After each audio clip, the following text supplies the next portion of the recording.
मैत्रिणींनो, प्रीती अकॅडमी मध्ये तुमच्या सगळ्यांचं सहर्ष स्वागत आहे।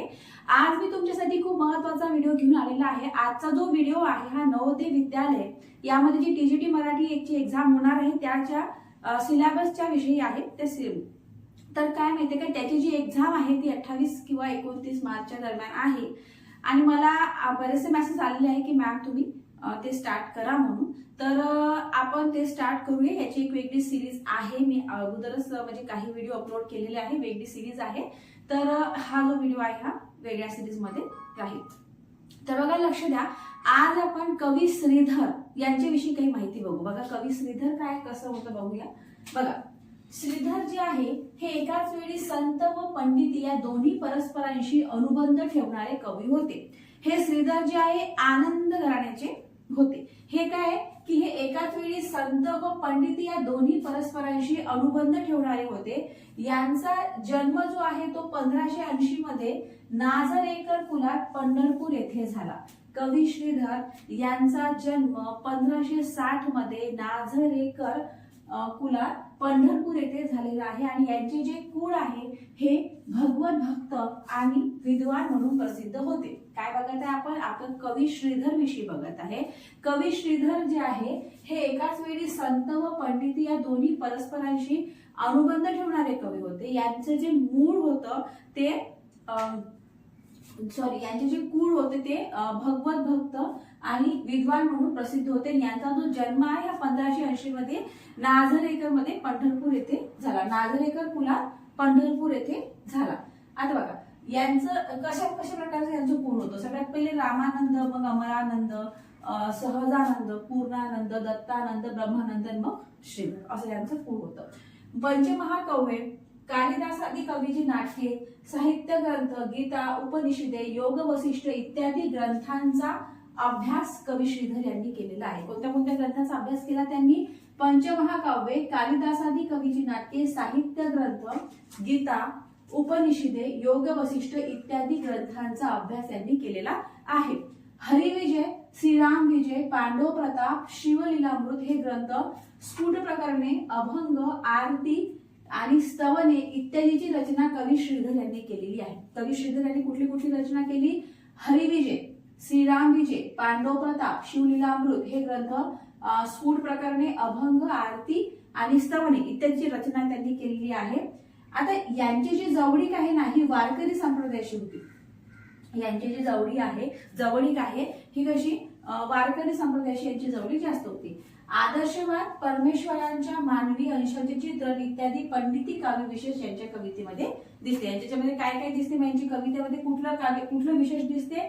तर आदर्शवाद, परमेश्वरांच्या मानवी अंशांचे चित्रण हे पंडिती काव्य विशेष यांच्या कवितेमध्ये दिसते। आता यांनी जे ग्रंथ लिहिले, यांनी ग्रंथ कोणते कोणते लिहिलेले आहे? यांनी हरिविजय लिहिला, श्रीराम विजय लिहिला, पांडव प्रताप, शिवलीलामृत हे ग्रंथ लिहिले त्यांनी स्फुट प्रकरणे, काही मग अभंग, आरती, स्तवन इत्यादी। तर त्यांचा जो ग्रंथ आहे हरिविजय, या हरिविजय ग्रंथाविषयी पहिले आपण माहिती बघून घेऊ।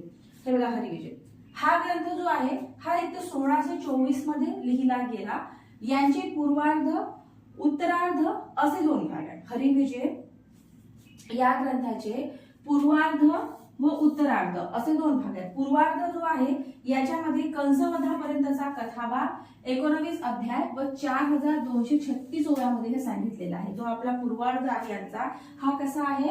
हा 19 अध्याय आहे आणि 4236 ओव्यामध्ये तो सांगितलेला आहे। आणि जो उत्तरार्ध आहे तो 36 अध्याय 903 ओव्यामध्ये सांगितलेला आहे।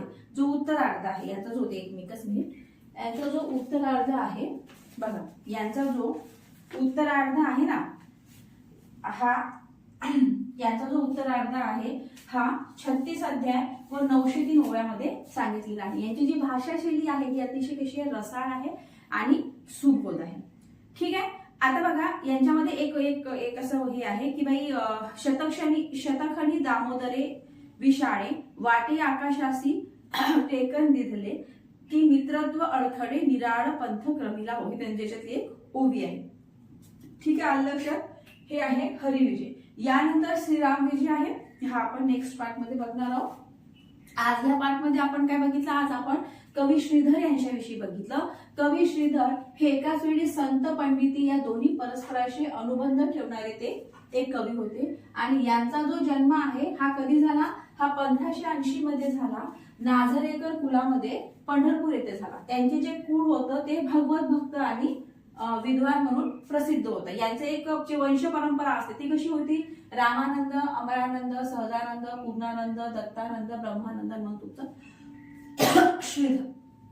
आता यांनी कोणत्या कोणत्या ग्रंथांचा अभ्यास केला, काय काय केले यांनी पंचमहाकाव्ये, कालिदासांनी कवीची नाटके, साहित्य ग्रंथ, गीता, उपनिषदे, योग वसिष्ठ इत्यादी ग्रंथांचा यांनी अभ्यास केला. मग आता त्यांनी कोणते कोणते लिहिले, हरिविजय, श्रीराम विजय, पांडव प्रताप, शिवलीलामृत हे ग्रंथ त्यांनी लिहिले. मग काही स्फुट प्रकरणे, अभंग, आरती आणि स्तवने इत्यादीची त्यांनी रचना केली. आता कशी आहे की यांची जी जवळीक आहे ही वारकरी संप्रदायाशी होती. आदर्शवाद, परमेश्वरांच्या मानवी अंशाचे चित्रण इत्यादी पंडिती काव्य विशेष यांच्या कवितेमध्ये आढळते. मग आपण काय बघितलं, आपण हरिविजय हा ग्रंथ बघितला जो यांनी लिहिलेला आहे. मग आता हरिविजय हा जो ग्रंथ आहे हा 1624 मध्ये लिहिला गेला, जे पूर्वार्ध आणि उत्तरार्ध असे दोन भाग आहेत. पूर्वार्धामध्ये काय आहे की कंसवधापर्यंतचा भाग दिला, हरीने कशा कशा प्रकारे विजय मिळवला त्यांच्या शत्रूवर हे दिलेलं आहे.